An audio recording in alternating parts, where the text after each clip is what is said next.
안녕하세요. 동행쌤입니다. 구독과 좋아요 부탁드립니다. 고맙습니다. 오늘은 외도와 감정노동 관련 내용입니다.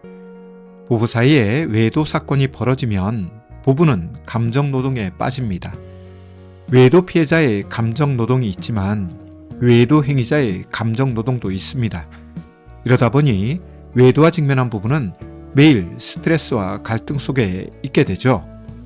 그런데 부부 사이의 의사소통이 나쁘면 감정노동은 해소되지 않기 때문에 부부관계는 점점 나빠지는 악순환에 빠집니다. 특히 부부 사이에 정서적 대화가 안 되면 부부의 스트레스와 갈등은 깊어집니다. 그런데 이 부분에 대한 보완은 하지 않고 부부는 매일 감정노동을 하다 결국 감정 폭발을 합니다. 이에 언어적 폭력은 다반사이고 물리적 폭력, 정서적 폭력을 비롯한 다양한 가정폭력이 벌어지기도 합니다. 특히 평소 자신의 감정에 대한 탐색과 함께 감정 표현이 서툰 사람들의 경우 감정 노동에 따른 감정 해소가 쉽지 않습니다. 일반적으로 외도 피해자 혹은 외도 행위자를 가리지 않고 남편들이 아내들보다 감정 노동에 따른 감정 표현이 서툰 경우가 많습니다. 이러다 보니 혹 남편이 외도 행위자인 경우 외도 피해자의 감정을 공감하지 못하고 감정 억압을 시도하거나 감정 폭발을 하죠. 그러면서 무조건 빨리 잊어라, 빨리 용서해라, 앞으로 잘할게, 앞으로 잘해줄게 라며 타이밍에 적절하지 않은 말을 쏟아냅니다. 외도에 대해 망각하고 앞으로 잘하면 모든 문제가 해결될 것이냐 일방적으로 외도 피해자를 밀어붙이는데요. 외도 발각 후 가장 부적절한 대처가 이런 모습들이죠. 외도란 사건은 쉽게 망각되지 않습니다. 오히려 망각하려고 노력하면 할수록 외도에 대한 기억이 더 또렷이 떠오릅니다. 그런데 이런 생리도 잘 모르면서 무조건 잊어라, 왜 아직도 잊지 못하느냐고 몰아세우는 것, 그리고 아픔과 상처도 치료가 되지 않았는데요.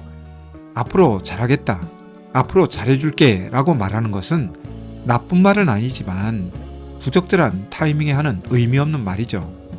따라서 부부는 알아야 합니다. 외도 직면 후 생기는 감정 노동에 대해 어떻게 해야 스트레스가 해소되고 어떤 방법을 활용해야 효과적인 수습이 되는지 말이죠. 그런데 이런 방법에 대해 아는 부부는 적습니다.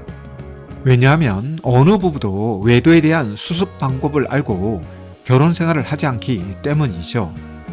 아무리 이 세상이 별천지가 되더라도 부부는 내 배우자만큼은 부부의 도의를 허무는 행동은 하지 않을 것이라고 믿고 살기에 미리 외도에 대해 대비하고 사는 부부는 없죠.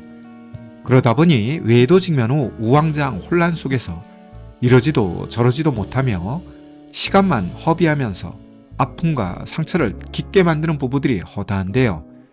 이런 삶을 유지하는 것은 지혜롭지 못한 삶입니다. 외도 직면 후 부부의 감정 노동을 줄이려면 부부 사이에 정서적 대화가 풍부해야 합니다. 그런데 정서적 대화에 대해 잘 모를 경우 전문가의 도움을 받는 것이 좋습니다. 이는 외도로 인한 아픔과 상처 치료에도 도움이 되지만 추가적 외도를 예방할 수 있는 대비책으로 좋죠. 모르는 것은 죄도 아니고 부끄러운 일도 아닙니다. 그런데 모르면서 아는 척하거나 모르면서 고통을 배가하는 것은 어리석은 선택이자 결정입니다. 부디 이런 점을 참고하셔서 외도 직면 후 감정노동에만 빠져있지 마시고 전문가의 도움을 통해 감정노동을 줄이는 지혜롭고 현명한 부부가 되길 바랍니다. 오늘 준비한 내용은 여기까지인데요. 도움이 되셨다면 구독과 좋아요 부탁합니다. 고맙습니다.